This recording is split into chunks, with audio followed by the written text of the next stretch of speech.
Régulièrement, Mélanie contrôle son taux de sucre dans le sang, un geste préventif pour se rassurer.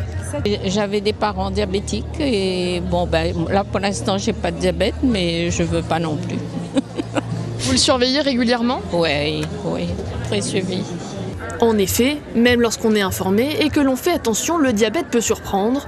Cédric était déjà concepteur de repas allégés en sucre quand le diagnostic est tombé en septembre dernier. Justement, quand j'ai appris que j'étais diabétique, j'étais un peu désarmé. C'est comme on prépare un examen et on perd ses moyens, et bien là c'est pareil. Il nous faut un petit peu de temps et après on se ressaisit.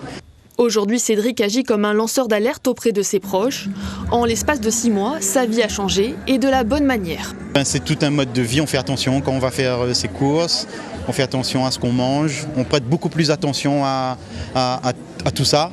Et ça fait du bien, on perd du poids. Moi j'ai perdu plus de 12 à 14 kilos juste en faisant attention à ce que je mange et en reprenant du sport, petit à petit à son rythme. Un travail sur soi nécessaire pour prévenir des complications qui peuvent être fatales. C'est important puisqu'on est le premier département en France où il y a des complications. Donc on parle d'amputation, de dialyse, c'est une réalité. Et dans l'idée, c'est de promouvoir le dépistage pour éviter cette phase de complications. Parce qu'aujourd'hui, les traitements, l'accompagnement fait qu'on peut très bien vivre avec le diabète. À La Réunion, la maladie se déclare plus précocement qu'ailleurs. Il convient de se faire diagnostiquer dès le plus jeune âge. Un diagnostic gratuit qu'il est possible d'effectuer aujourd'hui et demain à la Nordev.